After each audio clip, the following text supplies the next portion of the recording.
Hello everyone. So welcome back to channel Shwetaverse episode 4 of the Bioinformatics Beginner Series. So basically अभी तक जो beginner series में जितने episodes में सीखा था डेटाज क्या होते हैं, डेटाबेस क्या होता है, सीक्वेंसेस क्या होते हैं, कहाँ स्टोर होता है, कैसे सब हम लोग ने जान लिया है। अब हम लोग इस एपिसोड में क्या देखेंगे। हम लोग देखेंगे दैट इज जो बायोलॉजिकल डेटाज होते हैं, जो सीक्वेंस आते हैं, सीक्वेंस को कैसे साइंटिस्ट कंपेयर करते हैं। Basically how do scientist actually compare the sequences. Sequences में क्या सीक्वेंसेस आ सकते हैं, कुछ भी हो सकता है, डीएनए हो सकता है, आरएनए हो सकता है, प्रोटीन सीक्वेंसेस को कैसे कंपेयर किया जाता है। दो चीज़ हम लोग इसमें एक्सप्लोर करेंगे। Means we will try to find the answers of two questions. और वो दो क्वेश्चंस क्या होंगे, एक तो कैसे कंपेयर किया जाता है, और दूसरा जो इम्पोर्टेंट थिंग आएगा जब मैं बोलूँ कैसे कंपेयर होता है, that why we need to compare this sequences. चाहे दो सीक्वेंसेस हो या मल्टीपल सीक्वेंसेस हो, कंपेयर ही क्यों करना है। इन सब के आंसर्स हम लोग एक्सप्लोर करेंगे इस वीडियो पे। बेसिकली स्टार्ट करते हैं इस लेक्चर को, that is episode 4 of beginner series bioinformatics का। एंड उसका नाम है अलाइनमेंट। अलाइनमेंट मतलब सीक्वेंस अलाइनमेंट। बायोइन्फॉर्मेटिक्स पढ़ने के दौरान, थ्रू बायोइन्फॉर्मेटिक्स लर्निंग जर्नी, एक टर्म जो है, बहुत ये टर्म भी बहुत आता है बड़े बड़े प्रोजेक्ट्स करने में। हम लोग बिगिनिंग में देखो, ये जो स्टेप्स हैं वो हमें करने पड़ते हैं। तो वो क्या है, वो अलाइनमेंट होता है, या फिर बहुत पॉपुलरली इसको हम लोग सीक्वेंस अलाइनमेंट बोल देते हैं। अलाइनमेंट या फिर सीक्वेंस अलाइनमेंट। बेसिकली इसका मतलब क्या हो गया। Sequence alignment simply means comparing biological sequences like DNA, it can be RNA or proteins. Why?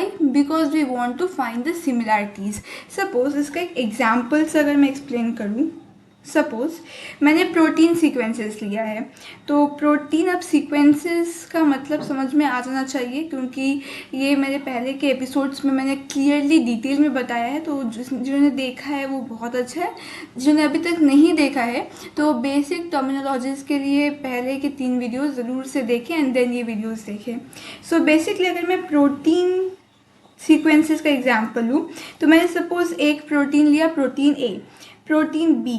मेरे पास क्या है, दो प्रोटीन्स हैं, एंड इन दो प्रोटीन के क्या होंगे, एक सीक्वेंस होंगे। तो इसका सपोज कुछ अमाइनो एसिड्स होगा, एंड सपोज कुछ अमाइनो एसिड्स करके होगा, एंड प्रोटीन बी के अमाइनो एसिड्स होंगे। अब क्या हो गया, सपोज इसके अमाइनो एसिड्स हो गए ऐसे करके कुछ सेम, मैंने बहुत शॉर्ट सीक्वेंस लिया है। तो अब जो मेन थिंग है वो क्या होता है, सपोज ये अमाइनो एसिड्स 3 या फिर 4 लेंथ है, और इनके भी जो प्रोटीन बी है उनका भी लेंथ सपोज 4 अमाइनो एसिड्स है। मतलब दोनों जो protein A and protein B है वो 4 अमाइनो एसिड्स कंटेन करते हैं।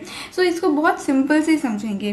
बेसिकली क्या होता है जब हम लोग इसे अलाइन करते हैं, what do you mean by aligning this two sequences.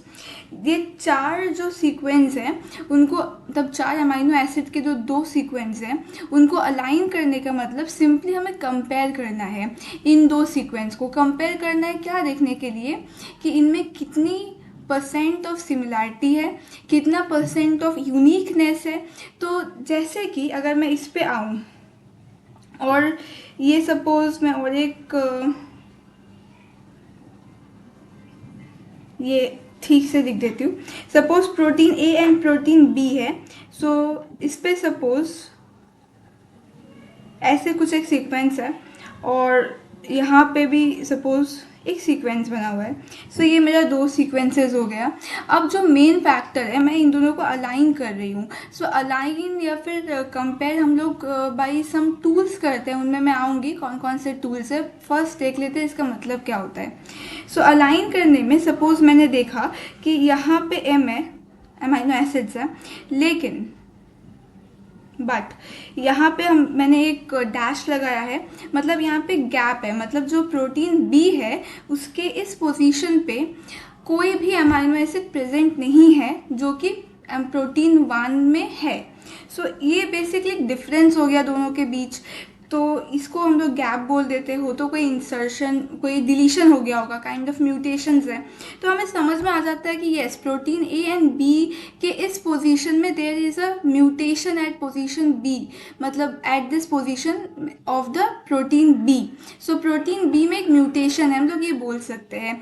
अब हम लोग अगर कोई डिजीज़ के बारे में पढ़ रहे हैं तो हम लोग को समझ में आ जाता है कि इस जगह पे म्यूटेशन होने से क्या होता है, क्या कंसिक्वेंसेस हो सकते हैं। सो अलाइनमेंट करना इज़ वेरी इंपॉर्टेंट। इस चीज़ से, इस एग्जाम्पल से समझ में आ जाएगा क्लियरली अलाइनमेंट का इम्पोर्टेंस क्या होता है इन ड्रग डिस्कवरी, कोई भी बायोमेडिकल रिसर्च में, या फिर बहुत टेक्निकल साइंटिफिक रिसर्चेज में। इसके अलावा सपोज मैं सेकेंड पोजीशन पे अगर अलाइन करूँ तो यहाँ पे भी ए है, यहाँ पे भी ए है, मतलब सेम अमाइनो एसिड है। अब यहाँ पे मुझे डिफरेंस दिखेगा, डिफरेंट लेटर है, मतलब डिफरेंसेस है, यहाँ पे भी डिफरेंसेस है। तो मैं बोल सकती हूँ कि मेरे ये पोजीशन में सिमिलैरिटी है, ये पोजीशन में यूनिकनेस है। तो इन सिमिलैरिटी से मुझे और एक चीज़ समझ में आता है हमें अलाइनमेंट करके, दैट इन दोनों प्रोटीन्स के बीच कितना % of regions are conserved. So conserved regions मतलब कौन, कितने % ऑफ रीजियंस कंजर्व्ड है। अगर बोला जाए कि कोई भी दो प्रोटीन के बीच 75% ऑफ कंजर्व्ड रीजियंस है, मतलब मुझे समझ में क्या आ जाएगा अलाइनमेंट करके कि इन दोनों प्रोटीन्स में 75% ऑफ ऐसे रीजियंस हैं जो कि सेम अमाइनो एसिड्स शेयर करते हैं। या फिर अगर मैं सपोज इसका एक एग्जाम्पल देती हूँ कि अलाइनमेंट कहाँ पे बहुत ज़्यादा अच्छे से काम आता है। सपोज मुझे एक प्रोटीन मिला, जो कि प्रोटीन सीक्वेंस मिला, suppose x protein sequence. X नाम क्यों दिया इस प्रोटीन सीक्वेंस का, क्योंकि ये न्यूली डिस्कवर्ड, एक न्यू डिस्कवर है, नोवेल काइंड ऑफ एक सीक्वेंस है। तो मुझे पता ही नहीं है कि ये जो प्रोटीन सीक्वेंस है वो मतलब कहाँ से है, इसका एवोल्यूशन हिस्ट्री क्या रहा है, कि इसका जो फंक्शन है वो क्या है, मुझे कुछ भी नहीं पता है। तो इसके बारे में पता करने के लिए अगर मैं अलाइनमेंट करूं या फिर बहुत सारे जो सीक्वेंसेस हैं उनसे कंपेयर करूं, तो अगर मुझे कंजर्वेंसी मिलती है कि नहीं, इस प्रोटीन से, कोई भी एक प्रोटीन से, प्रोटीन ए जो कि पहले से मुझे पता है उसके बारे में, उससे ये 95% मैच कर जाता है, मतलब सीक्वेंस अमाइनो एसिड्स मैच कर जाते हैं, तो हम बोल सकते हैं कि मतलब ये दोनों जो है वो एवोल्यूशनरली एक ही जगह से आए हुए हैं, या फिर दोनों का फंक्शन सेम होगा, या फिर एक ही डिजीज़ में उनका कुछ रोल हो सकता है, या फिर कंजर्व रीजन से मतलब कुछ हद तक सेम हो सकते हैं स्ट्रक्चरली और फंक्शनली। सो ये सारी चीज़ें हम लोगों को समझ में आने लगती है बिकॉज ऑफ अलाइनमेंट। बट अगर हम लोग अलाइनमेंट और कंपेयर ही ना करें, सो कोई भी न्यू प्रोटीन के बारे में, कोई भी न्यू डीएनए सीक्वेंस के बारे में एकदम से जान पाना बहुत ही मुश्किल हो जाता है। सो इससे समझ में आ गया होगा दैट अलाइनमेंट कितना ज़्यादा इंपॉर्टेंट है to find similarities, to find uniqueness, conserve regions, इन सबको फाइंड करने के लिए अलाइनमेंट इज़ वेरी इम्पॉर्टेंट। अब जो फैक्ट हुआ है, जो बोलना था वो है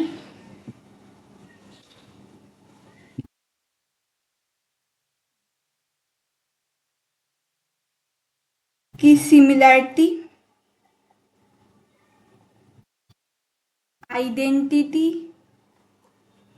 ये सब जो होते हैं, सिमिलैरिटी और आइडेंटिटी, या फिर कंजर्वेंसी, कितना कंजर्व्ड रीजियंस है, इसके अलावा यूनिकनेस। सो ये सब हम लोग आराम से फाइंड आउट कर सकते हैं because of doing this sequence alignment process. So हम लोग को सिमिलैरिटी जो है, सिमिलैरिटी क्या क्या प्रेडिक्ट करने में हेल्प करता है, हम लोग को सिमिलैरिटी हेल्प करता है to predict the function, understand the evolution and identify unknown sequences. तो ये तीनों चीज़ करने में ये बहुत ही ज़्यादा हेल्पफुल होता है। प्रेडिक्ट द फंक्शन नंबर 1 हो गया, नंबर 2 हो गया to understand the evolution, and number 3 हो गया to identify unknown sequences, new novel sequences. अब आते हैं हम लोग, जो नेक्स्ट टॉपिक है वो है that how many types of alignment are present. So basically जो नेक्स्ट है वो है type of alignment. So types of alignments में basically two types of alignments are present. एक होता है पेयर वाइज अलाइनमेंट एंड उसके अलावा दूसरा होता है मल्टीपल सीक्वेंस अलाइनमेंट. सो इसको हम लोग MSA भी बोलते हैं, जो कि बहुत पॉपुलरली ये टर्म भी सुना होगा. So pairwise sequence alignment and multiple sequence alignment, उनके बीच का डिफरेंस बहुत ही सिंपल है. नाम से ही आई गेस क्लियर हो गया होगा कि क्या है डिफरेंस. जो पेयर वाइज सीक्वेंस अलाइनमेंट होता है उनमें हम लोग दो सीक्वेंसेस को कंपेयर करते हैं और अलाइन करते हैं. Means we are simply comparing two sequences. जैसे कि A एंड B, मेरे पास दो सीक्वेंस है, या तो प्रोटीन हो गए, DNA हो गए, RNA हो गए, कोई भी सीक्वेंस हो गया, बट दो से ज़्यादा नहीं. जैसे कि इसका एग्जांपल अगर मैं लूँ, बहुत सारे टूल्स होते हैं जो कि बोलते हैं that they are made only for pairwise sequence alignment.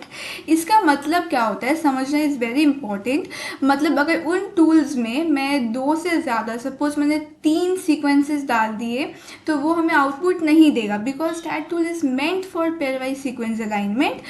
So वहाँ पे that tool is expecting that उनको सिर्फ 2 ही सीक्वेंस मिले, ना कि मोर देन 2. सो इससे आई गेस समझ में आ गया होगा. जब भी बोला जाए pair wise sequence alignment, pair है ना, पेयर मतलब ये 2. अब आता है नेक्स्ट, जो कि हमारा होता है MSA और मल्टीपल सीक्वेंस अलाइनमेंट.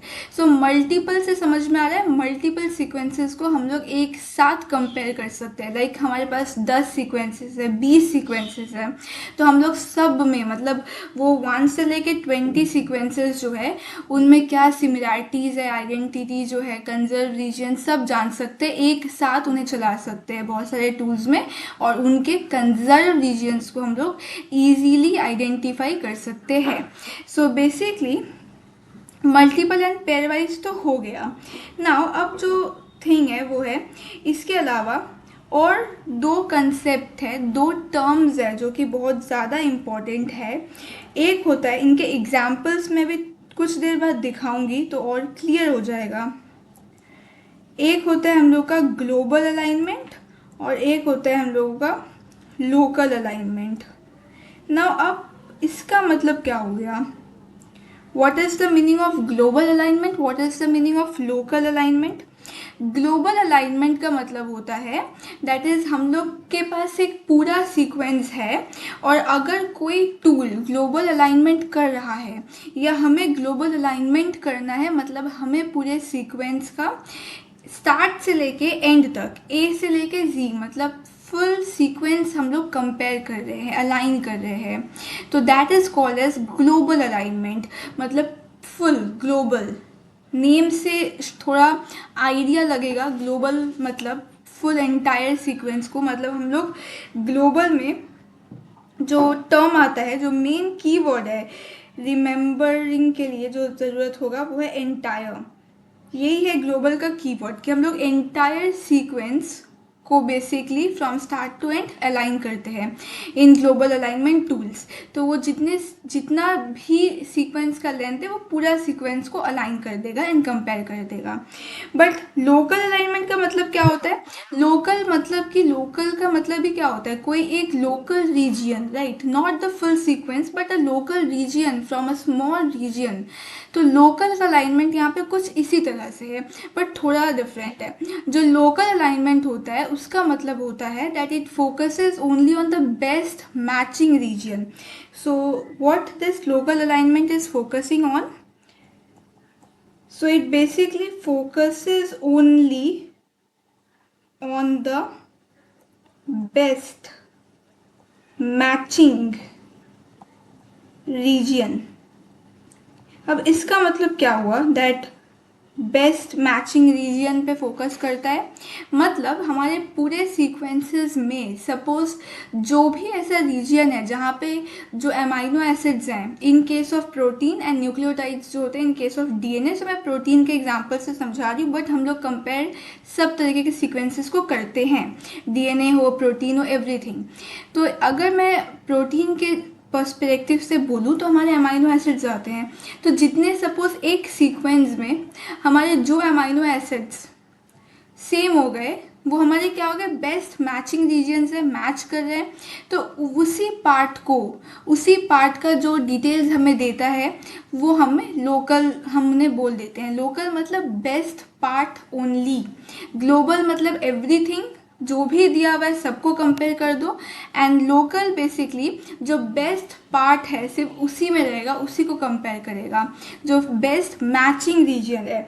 सो इसका कीवर्ड है हम लोगों का, कीवर्ड है मैचिंग रीजन। जैसे कि ग्लोबल का कीवर्ड है एंटायर एंड लोकल का है matching region, focuses on the best matching region. So I hope ये जो क्लियर हो गया होगा दैट पेयर वाइज अलाइनमेंट का मतलब क्या होता है, मल्टीपल क्या होता है, ग्लोबल क्या होता है, लोकल क्या होता है। इनके टूल्स, इनके एग्जाम्पल्स बेसिकली हम लोग देखेंगे, तब समझ में आ जाएगा और अच्छे से। अब आता है हम लोग मैंने अभी क्या बोला, एक टर्म यूज़ किया best alignment.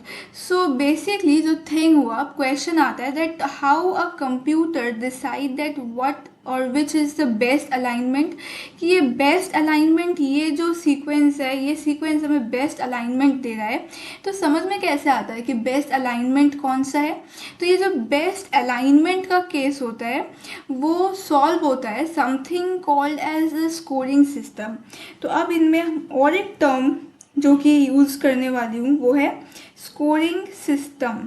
So scoring system is doing what, ये बेसिकली जो प्रॉब्लम सॉल्व करता है वो है टू फाइंड बेस्ट अलाइनमेंट। मतलब कंप्यूटर को कैसे समझ में आएगा कि कौन सा बेस्ट अलाइनमेंट है, स्कोरिंग सिस्टम्स वगैरह देख के। Now scoring system is very very simple, बहुत ईजी होता है स्कोरिंग सिस्टम। ये मैं जल्दी से एक्सप्लेन कर देती हूँ दैट स्कोरिंग सिस्टम कैसे होता है। एंड बहुत जगह अगर पूछा भी जाता है, सपोज एक 10 अमाइनो एसिड्स और कुछ भी का लेंथ का एक सीक्वेंस दिया हुआ है और उसमें बहुत एग्जाम्स में और कहीं कहीं ये आस्क भी किया जाता है कि इनमें से स्कोरिंग सिस्टम को या फिर बेस्ट अलाइनमेंट कौन सा पेयर दे रहा है। तो उसका स्कोरिंग सिस्टम के हिसाब से, on the basis of the scoring system, उनका स्कोर्स कैलकुलेट करके हमें निकालना पड़ता है कि कौन किसका स्कोर ज़्यादा बेटर है, तो वो ज़्यादा बेटर अलाइनमेंट हम लोग को दे रहा है। तो स्कोरिंग सिस्टम काम कैसे करता है, अगर मैच हुआ, ये रूल है, अगर मैच हुआ देन उसको हम लोग देते हैं पॉजिटिव स्कोर। अगर मैच नहीं हुआ मतलब एक मिस मैच है, तो मिस मैच में हम लोग दे देते हैं पेनाल्टी, और गैप में भी पेनाल्टी आती है। पेनाल्टी मतलब नेगेटिव, और गैप जैसे मैंने अभी एक एग्जांपल में शो भी किया था कि गैप था, गैप को बेसिकली दिखाया जाता है डैश वगैरह से। तो गैप मतलब कोई म्यूटेशंस हो गया होगा इसलिए अमाइनो एसिड्स हट गए हैं, गैप हो गया है, तो उसके लिए पेनाल्टी मतलब ज़ीरो लगता है सिंपली। तो इसे भी हम लोग पेनाल्टी ही लिख देते हैं। So positive, negative and gap simple है। जैसे कि अभी अभी जो एग्जांपल दिया था कि चार जो अमाइनो एसिड्स लेके सपोज मेरा ए दोनों में मैच कर गया, तो मेरा क्या होगा, मैच हो गया मतलब पॉजिटिव स्कोर आएगा, तो उसके लिए मैं +1 कर दूंगी, +1। जहाँ पे मिस मैच है वहाँ पे -1 हो जाएगा, और जहाँ गैप है वहाँ तो पेनाल्टी है, ज़ीरो ही है। सो बेसिकली हमारा गोल क्या है कि हम लोग फाइंड करना है हम लोगों को alignment with the highest score, कि किस, जैसे दो अगर सेट दिया हुआ है, सेट ए सेट बी, उनके बीच का मतलब उन दोनों में set A set B which one is giving the best alignment, तो हम लोग उनके स्कोरिंग सिस्टम के हिसाब से उनको कैलकुलेट करके, उनके स्कोर्स को कैलकुलेट करके प्लस माइनस करके टोटल स्कोर जिसका ज़्यादा होगा वही हम लोगों को बेस्ट स्कोर दे रहा है। मतलब सपोज अगर एक सीक्वेंस में +1 होता है फिर मिस मैच होता है तो हम लोग उसमें -1 लिख देते हैं। तो ऐसे कर करके हम लोग कैलकुलेट कर लेते हैं स्कोर्स को हमारे। सो बेसिकली हम लोग का गोल क्या होता है, goal is just to find कि हम लोग का हाईएस्ट स्कोर कहाँ पे आता है, जहाँ पे भी हाईएस्ट स्कोर होगा वहीं पे बेस्ट अलाइनमेंट होगा। सो आई होप यहाँ तक अभी तक सब टॉपिक्स, अलाइनमेंट, कंपैरिजन क्या क्या होते हैं वो अच्छे से क्लियर हो गया होगा, कोई डाउट नहीं रहा होगा क्योंकि सिंपल लैंग्वेज में मैंने समझाया है। ओके, सो अब आता है दो और इम्पॉर्टेंट थिंग्स, सम एल्गोरिदम्स डिस्कस करना था। नाउ अब मुझे एल्गोरिदम्स वर्ड का मीनिंग आई गेस एक्सप्लेन नहीं करना होगा, बिकॉज ये मैंने एक्सप्लेन कर दिया था जहाँ मैंने इंपॉर्टेंट टर्मिनोलॉजीज की थी, और वो एपिसोड मैंने एक्सप्लेन इसीलिए किया था ताकि जब आगे के एपिसोड्स में मैं वो टर्मिनोलॉजीज को इम्प्लीमेंट करूँ तो वो इजीली समझ में आ जाए, कैचअप करने में कोई डिफ़िकल्टी ना हो। तो ये जो दो नाम मैंने लिखे हैं उसको नोट डाउन कर लेने के लिए, क्योंकि ये इम्पॉर्टेंट है नाम। और बेसिकली हम लोग को इसके मतलब डीप कॉम्प्लेक्स मैथ में भी नहीं जाना है कि ये कैसे काम करते हैं, कैसे मैथमेटिकली काम करते हैं। अभी के लिए सिर्फ नाम इज़ इम्पॉर्टेंट, दैट इज़ एक होता है नीडलमैन वुंश, ये एक एल्गोरिदम है and this is use for global alignment. So ये काम होता है ग्लोबल अलाइनमेंट में। जो टूल्स हैं, मतलब कि जो टूल्स हैं, टूल्स क्या करते हैं, जो कि डेटाज हम लोग उनमें देंगे, टूल्स क्या करेंगे, उन पे ग्लोबल अलाइनमेंट करेंगे, मतलब स्टार्ट से एंड तक उनको कंपेयर करेंगे। और वो ये करने के लिए क्या यूज़ करते हैं, काइंड ऑफ एल्गोरिदम्स यूज़ करते हैं। तो जो टूल्स होते हैं ग्लोबल अलाइनमेंट टूल्स, वो लोग ज़्यादातर क्या करते हैं, कौन सा यूज़ करते हैं, नीडलमैन वुंश एल्गोरिदम यूज़ करते हैं। एंड दूसरा जो है वो है फॉर लोकल अलाइनमेंट, तो उसका नाम है स्मिथ वाटरमैन। सो ये दोनों ही नेम है एल्गोरिदम के, दोनों ही बहुत इंपॉर्टेंट नेम है एल्गोरिदम के। एंड बहुत टाइम एग्जाम्स में नाम जो है वो लिखने को आते हैं, पूछे जाते हैं। अभी मैं दिखाती भी हूँ इनके टूल्स के एग्जाम्पल्स जहाँ पे यही नेम दिए हुए हैं। So in real life basically क्या करते हैं, we use different kinds of tools that apply this kinds of algorithms. और इसका एग्जाम्पल मैं दिखाती हूँ, जो दो एग्जाम्पल है वो है, पहला है emboss needle. So this is the name of that tool, emboss needle. Emboss needle जो है वो कोई डाउनलोड करने की ज़रूरत नहीं है, काइंड ऑफ वेब बेस्ड है। हम लोग जाके ब्राउज़र में इसे सर्च कर सकते हैं एम्बॉस नीडल लेके, और ये ओपन हो जाएगा। सो यही लिखना होगा हम लोग को। एंड यहाँ पे लिखा हुआ है PSA, सो पेयर वाइज सीक्वेंस अलाइनमेंट। सो अब मुझे लगता है इस स्टेज में जाके पूरी चीज़ें जो मैंने अभी तक बोली वो समझ में आ गई होंगी एंड क्लिक भी कर रही होंगी। दैट यहाँ पे लिखा हुआ है पेयर वाइज सीक्वेंस अलाइनमेंट, मतलब कोई भी जब इस इंटरफेस को देखेगा तो उसे समझ में आ जाएगा दैट यहाँ पे इनपुट में मुझे कितने सीक्वेंसेस देने हैं, राइट। और यहाँ पे कितने सीक्वेंसेस देने हैं ये कमेंट भी कर सकते हैं कि यहाँ पे एम्बॉस नीडल में कितने सीक्वेंसेस इनपुट में आएंगे, तो मुझे समझ में आ जाएगा कि समझ में आया कि नहीं। सो इसके बाद हम लोग यहाँ पे देख सकते हैं इस इंटरफेस में लिखा भी हुआ है input sequence and sequence type, protein DNA, जैसे मैं बोल रही थी बहुत टाइप ऑफ सीक्वेंसेस होते हैं। जैसे मैंने प्रोटीन एग्जाम्पल लिया था through out the video, but DNA भी होता है। सो यहाँ पे हम लोग क्या करते हैं, यहाँ पे लिखा ही हुआ है paste your first sequence here, paste your second sequence here. यहाँ पे हम लोग सीक्वेंसेस को जस्ट कॉपी पेस्ट कर सकते हैं, या फिर जहाँ पे भी सिस्टम पे सेव किया हुआ है वहाँ पे चूज़ कर सकते हैं।